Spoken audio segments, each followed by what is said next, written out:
pour ce dernier Histoire parallèle de l'année 40, nous sommes tous un peu émus et fiers d'avoir avec nous Françoise Giroud, la plus grande de nos journalistes. Merci. Et Françoise Giroud a toujours écrit avec beaucoup d'esprit sur le politique, sur les problèmes politiques. Elle a toujours manifesté une indépendance, une autonomie, quelque chose d'assez extraordinaire sur 20 ans, que ce soit naguère, à l'Express, aujourd'hui, à l'Observateur, partout. Et c'est avec elle qu'on va commenter l'ensemble de l'année 40, c'est-à-dire successivement les actualités allemandes, les actualités de Vichy, puis les actualités anglaises qui font une rétro. Et vous êtes, pendant cette année 40, déjà en train de résister, et je crois que vous avez été même incarcéré. Oui, pas en 40, non. En 40, on ne résistait pas encore. On commençait à avoir l'esprit de résistance, ce qui est un peu différent. Il n'y avait pas de résistance organisée en 40. Et après? Après, oui, bien sûr. Et comment ça s'est passé pour Françoise Giroud? Oh, vous savez, je n'ai fait aucun exploit particulier. J'étais un agent de liaison modeste, et puis un jour j'ai été arrêté, puis etc. Enfin. Mais vous avez été arrêté, mais pour des raisons précises. Ah oui, bien sûr. J'étais arrêté parce que la Gestapo recherchait Pierre de Jussieu, qui était le chef de l'armée secrète, et qui descendait très, très souvent chez moi, dans mon appartement. Donc, m'a arrêté pour essayer de mettre la main sur lui. Et puis alors après, vous avez été quelques mois. C'était quelques mois à Fresnes, oui. Et ça a été dur. C'est la prison. Oui. Bon, la prison, je crois que, quelles que soient les raisons pour lesquelles on y est, c'est horrible parce que c'est l'enfermement. Alors bien entendu, on ne peut pas comparer exactement l'expérience de la prison comme politique ou comme droit commun. J'imagine qu'il y a une différence fondamentale dans la façon dont on se ressent. Il y avait une fierté d'abord des résistants. Mais que néanmoins sur le plan concret, c'est la même chose. C'est-à-dire c'est la promiscuité, c'est le manque d'air, c'est l'absence de nourriture, c'est la façon d'être 4 dans une cellule, on finit par ne plus pouvoir se supporter. Et la sortie? Et la sortie est assez dure. Moi j'ai eu une sortie, je veux dire carrément comique, parce que je suis sortie de Fresnes vraiment par hasard. Il y a eu, je ne sais pas ce qui s'est passé quelque part dans un bureau allemand, il y a eu une erreur, c'était bien après le débarquement, c'était en août 44, juste avant la libération de Paris. Et je suis partie sur des talons hauts, vacillante complètement, je ne pouvais plus marcher parce qu'on a les pieds qui deviennent tout à fait tendres quand on ne marche jamais.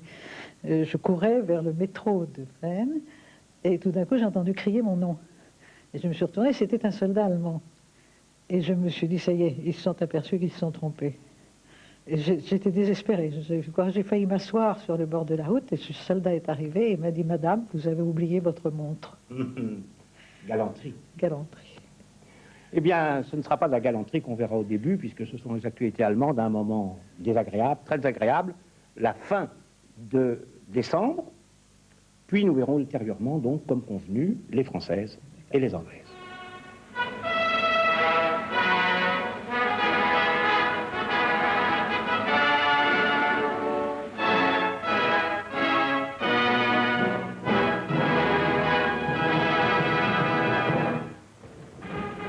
Im Haus der schönen Künste in Madrid wurde eine deutsche Buchausstellung eröffnet, die einen starken Besuch aus allen Teilen der Madrider Bevölkerung zu verzeichnen hatte.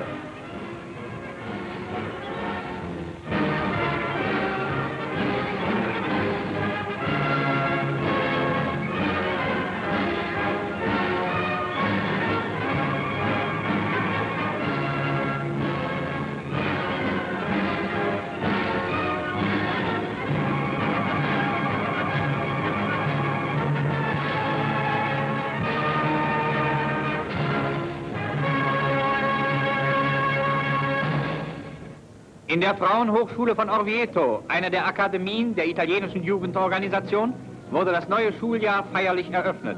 Hier ein paar Bilder aus dem vielseitigen Lehrbetrieb der Akademie, in der junge Mädchen in allen Fächern unterrichtet werden, die für ihren späteren Beruf in Haus und Familie wesentlich sind.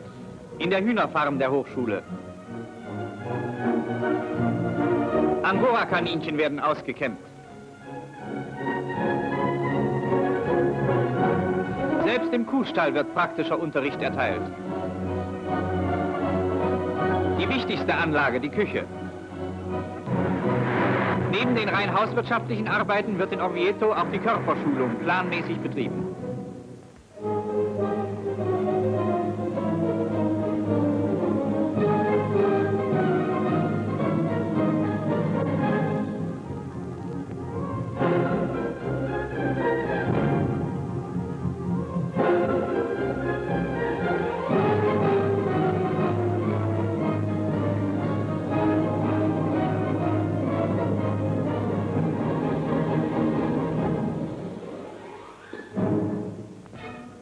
In Tokio fand anlässlich des Abschlusses des Drei-Mächte-Paktes eine Großkundgebung statt. Der deutsche und der italienische Botschafter wohnten den Feierlichkeiten bei.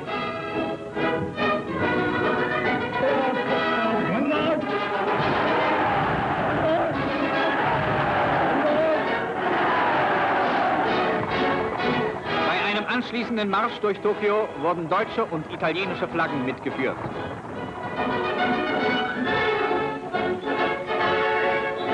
In den Händen der japanischen Jugend wurden die Flaggen der drei Nationen symbolisch vereinigt.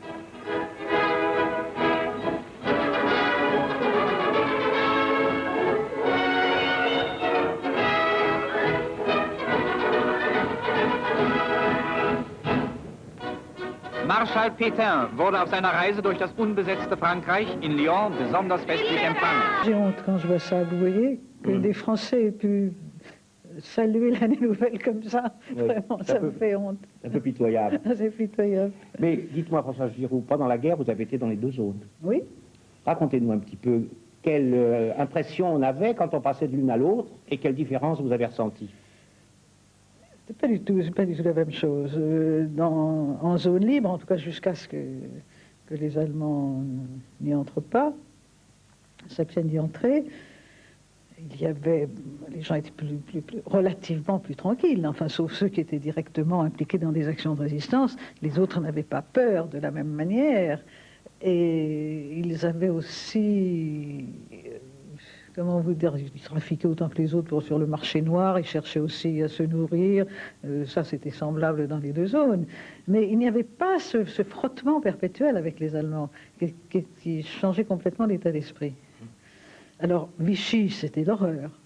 Vichy, c'est un des endroits les plus déprimants que j'ai jamais vus, à tous égards, parce qu'en plus, c'était une espèce de petite ville d'opérette. Ça n'avait pas la grandeur fasciste, si je puis dire. Ça avait un côté minable, avec ces malheureux dans des chambres d'hôtel et des bidets dans lesquels on mettait des dossiers. C'est un des endroits les plus lugubres que j'ai jamais vus. Oui. Outre que, personnellement, en tout cas, j'étais si violemment hostile à Vichy et à Pétain que ça ajoutait à ma mauvaise humeur quand j'avais besoin d'y passer. Et quand vous reveniez en zone nord? Alors, on retrouvait Paris, on retrouvait le métro. Et ça, le métro, ça a été quelque chose de tellement important dans la vie des occupants qu'on ne peut pas ne pas en parler. Parce que d'abord, on s'y pressait d'une façon incroyable, puisque c'est devenu le seul moyen de transport. Qu'il n'y avait, je ne sais pas s'il faut le rappeler, il n'y avait pas d'essence, donc il n'y avait pas de voiture, donc il n'y avait aucun moyen de transport. Il y avait les bicyclettes, tout. Non, le gazogène, il n'y a jamais eu comme moyen de transport, jamais. On avait des bicyclettes, ou le métro. Et il y avait le fameux dernier métro, celui dans lequel il fallait absolument s'entasser avant minuit, sinon on était dehors, alors que le couvre-feu était décrété, donc on était en danger. Donc le métro était l'odeur de Paris, la première odeur de Paris. Je crois que tous les témoignages coïncident. On respirait l'air quand on arrivait en zone libre. C'est ça. On avait une peur terrible en franchissant la zone. Oui. Et alors à Paris, l'oppression se ressentait très très vite. Ah oui, puis la présence allemande était très très lourde. Hein. Mais elle va s'accroître. On ne peut pas l'oublier, même à supposer qu'on ne soit pas très sensible à ça, parce qu'il y avait des gens plus ou moins sensibles à ça.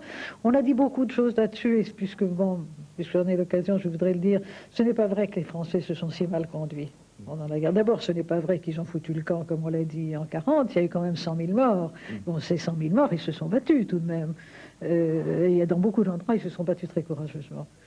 Et ensuite, il y a des Français qui se sont très bien conduits aussi. Il ne faut pas non plus généraliser comme on le fait. Je trouve pas ça convenable. Oui, on le fait surtout depuis une quinzaine d'années, d'ailleurs. Oui, et ce n'est pas bien de le faire, parce que ça n'est pas juste.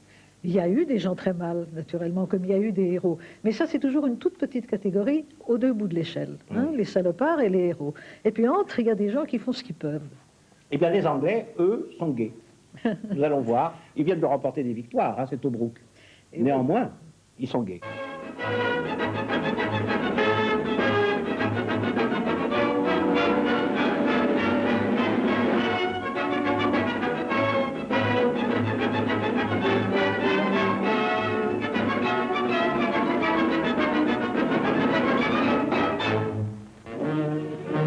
As 1940 was born, the first pictures were shown of the great victory over Germany's pocket battleship Graf Spee in the engagement of the River Plate. After a fight lasting 14 hours, the Graf Spee fled for the shelter of Montevideo and was scuttled by the command of Hitler. In the icy seas of midwinter, our warships hunt out every Nazi vessel afloat. So battle-shy were the Huns that scuttling became the order of the day. The German luxury liner Columbus was soaked in benzene and sank in flames, also at Hitler's behest. Meanwhile, the victorious Ajax returned to her home port and added yet another distinction to her battle honors. After 2.5 years on foreign service, she shared HMS Exeter and Achilles, the acclamations of a grateful country. Britain echoed with cheers for the returned heroes of the drama of the River Plate. Still bearing honorable battle scars, Exeter burst at Plymouth.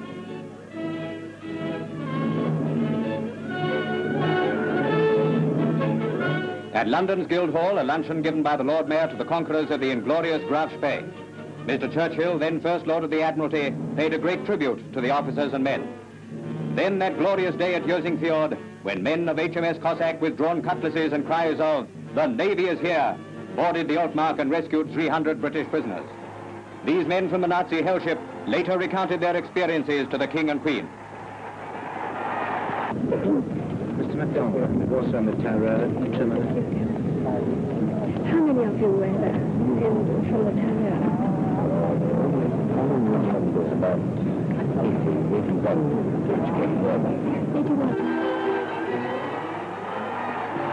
The royal visit to Scotland further afforded Clydesiders an opportunity to give their Majesties one of the most enthusiastic welcomes of their tour.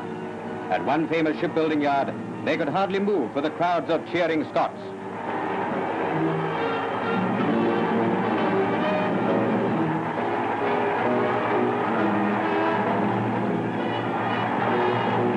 Speaking of Clydeside, 10 days following her unobtrusive departure from Clydebank, the largest vessel in the world, the Queen Elizabeth, docked in New York after the most dramatically secret maiden voyage in history. From the biggest ship to the biggest race, the Grand National at Aintree, when Royal Daniele, McMoffat, and a riderless horse monopolized the race up to the last jump, finally in a stupendous finish to be beaten by Bogscar. Then in April, Hitler experienced his first real defeat at Narvik. Captain Warburton Lee led his destroyer flotilla into action, resulting in the immediate destruction of 4 German destroyers. 3 others fled, but were pursued, engaged, and destroyed. The Royal Navy, besides turning the Norwegian fjord into a graveyard of Hitler's warships, effectively closed this door through which the Germans obtained their supplies of Swedish iron ore. Drake would have cheered the men from Narvik. Nearly 10 months after the outbreak of war came the colossal military disaster, culminating in the blazing hell of Dunkirk. Belgium had capitulated, the first French army was broken, and the full force of Germany was hurled against the ever-narrowing, ever-contracting appendix within which the British and French armies fought. Day and night we struggled through to the beaches, staving off what might have been complete annihilation. Then by a miracle of deliverance achieved by valor, perseverance, and perfect discipline, the enemy was held and even hurled back. The RAF engaged and battered the main strength of the German Air Force, while the Navy, using nearly 1,000 ships of all kinds, carrying over 335,000 men, French and British, out of the jaws of death. There were none but heroes at Dunkirk. It was the most superbly heroic operation of all time, and by the grace of God we achieved the seemingly impossible. Let the greatest tribute of all be paid to the men who fought and fell in the rearguard actions. They fought their last battle from the water's edge. 3 weeks later, France sued for an armistice. But in her hour of defeat, General de Gaulle rallied thousands of his countrymen and became the leader of all free Frenchmen. The whole vicious venom of Germany's war machine was then turned against the British Isles. Long-range guns on the French coast tried to smash our convoys. With shell and bomb, the Nazis frantically attempted to cripple our shipping. But they're up against British seamen, the toughest, grandest men alive. While their shells come screeching from 20 miles away, the sky above is pockmarked by our anti-aircraft guns. Destroyers lay down smoke screens to hide our merchantmen. Well is this section of England's coastline named Hellfire Corner. Now the Battle of Britain is on. The Germans fling the full weight of their air force against our civilian life. From dusk to dawn, they rain high explosive and incendiary bombs in an attempt to terrify us into submission. In this inferno, a newborn army wins glory, the National ARP Services. Hospitals are not immune in the mad, lustful orgy of indiscriminate bombing. Nothing is sacred to the Hun. St. Paul's Cathedral, Wren's masterpiece, received a direct hit when a bomb smashed through the east end of the cathedral and demolished the high altar. The Mother Church of the Empire was twice made a target. The Tower of London became a military objective to the twisted Nazi mind in which love of destruction is inherent. From the very commencement of the Blitzkrieg, the homes of civilians were chosen for Goering's terror tactics. As long as there are historians to record it, the courage and bravery of the British citizens will live forever. No home was inviolate. Buckingham Palace, as much a home as any other, was hit more than once. Our King and Queen had not only their own worries, but shared the sorrows and dangers of their devoted subjects. Those were black days indeed in September, but it was the price we had to pay for victory in the air. By superb heroism, our Air Force inflicted smashing blows on the much-vaunted Luftwaffe. In their hundreds, they littered the countryside from north to south, east to west. The RAF won immortal glory as they blasted the air armadas of our unprincipled enemy. Never in the history of human conflict did so many owe so much to so few. We know now that the mass raids of September were to precede actual invasion, but the aerial vanguard of the Nazis lay a twisted mass of metal on our shores. So overwhelming were the defeats meted out by the RAF that space had to be found to accommodate the tons of wrecked enemy aircraft. With superb daring, our lions with wings hit back at Germany's war industries. Well, we've seen a large fire about 25 miles away, and we were running up on Berlin.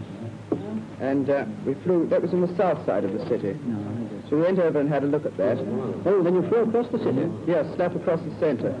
Altogether, we spent half an hour checking out on the target. And when we definitely identified it, we ran up and dropped our bombs. Sergeant John Hanna's heroism typifies the spirit of cool daring. He became the youngest VC of the war by fighting the flames in a blazing bomber in flight. Across the Atlantic, 50 American destroyers make ready to sail for British ports. In exchange for naval bases in the West Indies, Britain received valuable additions to her hard-pressed anti-submarine ships. It is a momentous day in the history of Anglo-American relations. Hands across the sea, as well as arms across the Atlantic.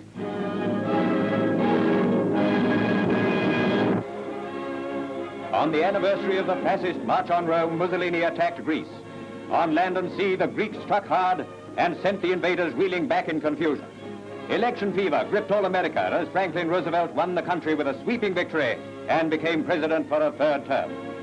Into the harbors of our great dominions came the youngsters of Britain, evacuated from the perils of Hitler's war on women and children. To the four corners of the earth they went, to be welcomed with open arms by the people of the Commonwealth of Nations. On Armistice Day, a strong formation of Italian aircraft attempted their first attack on London. They were so completely routed by the RAF that those of them who were taken prisoner were the only ones to discover what had hit them. Britain's pilots are aces high. Coventry. From dusk to dawn on a November night, the ancient Midland town was mercilessly bombed by wave upon wave of German planes. Again the king went among his heroic people. Ferociously mauled by the bestial Nazis, Coventry's head was bloody but unbowed. London's underground stations were taken over early as an additional night shelters, thousands accepting comparative discomfort for the sake of safety. Every fighter station gives birth to heroes. The swastika-decorated plane of Squadron Leader Stanford Tuck shows the friendly rivalry between squadrons for the highest number of scalps. The winners of a kitty to go to the first squadron to bring down 600 enemy planes was shared by Flight Lieutenant Mungo Park and Pilot Officer Stevens. As hostilities developed in the Middle East, Italy's forces crumbled beneath the onslaught of Allied pressure. Our forces in Egypt struck blow after blow at the Axis scapegoat. Under the command of General Sir Archibald Wavell, the soldiers of the British Commonwealth of Nations and her allies changed the whole course of the war with their brilliant victories in the Western Desert. The Axis gangsters are badly shaken. The tide is turning. Every man and woman, uniformed or working clothed, is in the front line. Crusaders of the home front, the Navy, the Army, and the Air Force fight in the battle for civilization.